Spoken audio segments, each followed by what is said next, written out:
पावागड.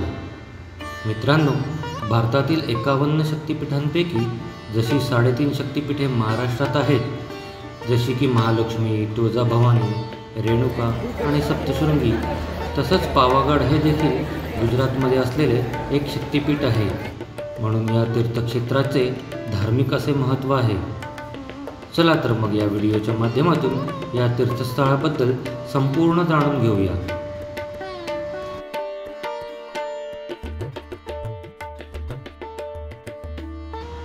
मित्रांनो, पावागड येथे पोहोचण्यासाठी आम्ही मुंबईहून रात्रीची ट्रेन पकडली आणि सकाळी वडोदरा रेल्वे स्थानकात पोहोचलो. जवळच्या एका डॉर्मेटरीमध्ये प्रातःविधी आटपून चहा नाश्ता घेऊन खाजगी वाहनाने पावागडला जाण्यासाठी निघालो. मित्रांनो, वडोदरा रेल्वे स्थानकाजवळून गुजरात ट्रान्सपोर्टच्या बसद्वारे देखील आपण सहज पोहोचू शकतो. या बस स्थानकातून बऱ्यापैकी बसेस उपलब्ध आहेत. मित्रांनो, आता आपण पावागडच्या पायथ्याशी असलेल्या पार्किंगपाशी आलोय. इथून पुढे आपल्याला 3 टप्प्यात प्रवास करावा लागतो. पहिला टप्पा येतो तो टॅक्सीने माची हवेलीपर्यंत म्हणजेच रोपवेच्या तळापर्यंत जायचा. तिथपर्यंत जाण्यासाठी 5 ते 6 किलोमीटरचा वळणावळणाचा घाट चढून जावं लागतं. त्यासाठी मुबलक प्रमाणात टॅक्सी सर्व्हिस उपलब्ध आहे आणि भाडेसुद्धा एकच ठरलेले आहे, ते सुद्धा 20 रुपये मानसी. काही कट्टर भाविक किंवा गिर्यारोहक थेट पायथ्याहूनच 822 मीटर म्हणजे 2700 फूट उंच असलेला गड चढण्यास प्रारंभ करतात. त्यासाठी 4 ते 5 तासाचा वेळ सहज लागतो.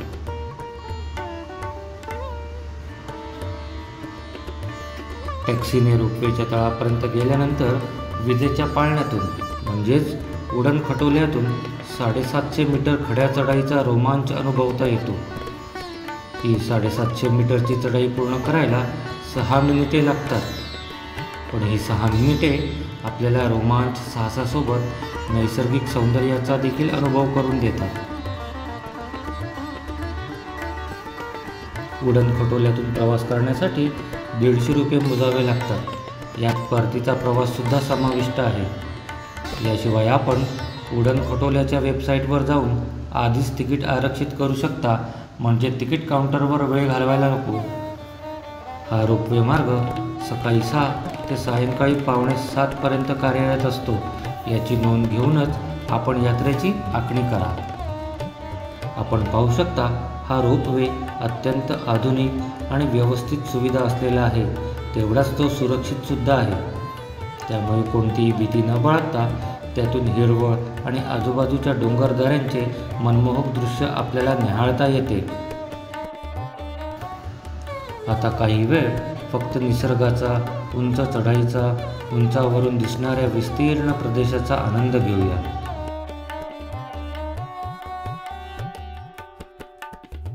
ही जरी प्रामुख्याने धार्मिक यात्रा असली तरी रोपवेमुळे ती साहसी, रोमांचकारी आणि नैसर्गिक आनंदाचा अनुभव देणारी सुद्धा आहे.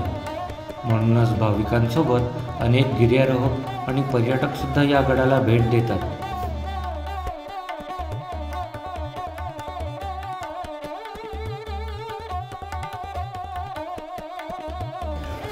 मित्रांनो, मागे पाहू शकता तुम्ही पावागड आहे आणि देवीचं मंदिर आहे. आता आपण अर्धा रस्ता 4 चाकीने पार केलेला आहे. अर्धा रस्ता विजेच्या पाळण्यातून आपण आलेलो आहे आणि आता हा शेवटचा टप्पा आपल्याला पायऱ्यांनी सर करायचा आहे. चला जाऊया पुढच्या प्रवासाला. अशा प्रकारे वाटेत अनेक प्रसादांची आणि विविध साहित्यांची दुकाने सुद्धा लागतात.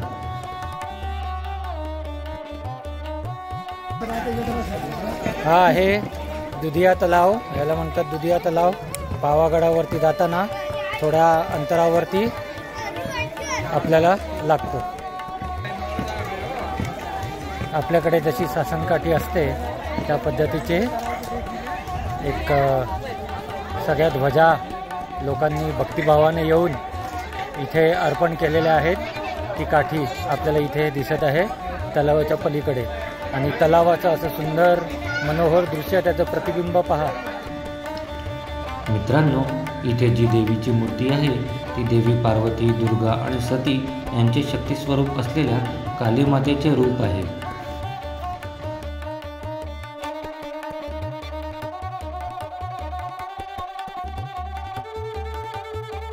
आता आपण मंदिराच्या दिशेने प्रवास करतोय. सुरुवातीच्या 250 पायऱ्या आपण चढून वर आलो आणि आता आपण पाहू शकता, पहा परिसर पहा. 250 पायऱ्या चढून भर उन्हात आता आपण बरोबर मंदिराच्या मंदिरासमोर आलो आहोत आणि हा आनंद अतिशय द्विगुणित करणारा आहे. पुराणातील दाखल्यानुसार वडील दक्षांच्या यज्ञात अपमानित झालेल्या सतीने योग बळाच्या सामर्थ्यावर प्राण त्यागले होते. सतीच्या मृत्यूने दुखावलेल्या भगवान शिवशंकराने तिचा मृतदेह घेऊन तांडव करत संपूर्ण ब्रह्मांड पालथे घातले होते. यावेळी मातेचा देह जेथे जेथे पडला त्या ठिकाणी शक्तिपीठ निर्माण झाली. पावागड येथे मातेचे वक्षस्थळ पडले होते अशी मान्यता आहे. विश्वमातेचे स्तन पडल्याने या ठिकाणास पावित्र्य प्राप्त झाले आहे. या ठिकाणचे वैशिष्ट्य म्हणजे येथे मातेची दक्षिणामुखी मूर्ती आहे.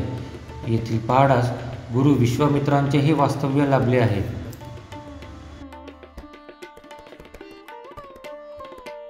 या देवी सर्वभूतेषु मातृरूपेण संस्थिता नमस्तस्यै नमस्तस्यै नमस्तस्यै नमो नमः.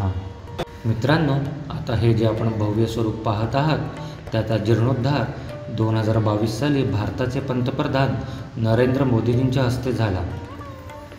त्याआधी हे मंदिर छोटेखानी होते आणि त्यापूर्वी हे मंदिर पाडण्यात सुद्धा आले होते. तर गोष्ट अशी होते की पटाई रावल घराणं हे पावागडावर राज्य करत होते. स्थानिक लोककथा सांगतात की महाकालीने एका महिलेचे रूप धारण केले आणि नवरात्रात गरबा नृत्य केले. शेवटचा पटाई जयसिंग तिच्याकडे घाणेरड्या नजरेने पाहत असे. देवी जयसिंगावर क्रोधित झाली आणि त्याला शाप दिला की हे शहर पडेल. अखेर गुजरातचा मुस्लिम सम्राट महमूद बेगडा याने 15व्या शतकात पावागडावर हल्ला केला आणि सीमेवरील टेकडी जिंकली. याचवेळी मंदिराचा सुद्धा पाडाव झाला आणि या ठिकाणी अनेक इस्लामी वास्तू बांधण्यात आल्या. त्यानंतर जवळजवळ 700 वर्षे लागली या मंदिराचं भव्य स्वरूप यायला. मित्रांनो, आज आपण शक्तिपीठापैकी एक असलेल्या पावागड स्थित महाकालीचे दर्शन घेतले. तिचे महात्म्य आणि इतिहास जाणून घेतला. आता वेळ आहे निघण्याची. पुन्हा भेटू एका नवीन व्हिडिओत. तोपर्यंत व्हिडिओला लाईक आणि चॅनलला सबस्क्राईब करा. धन्यवाद.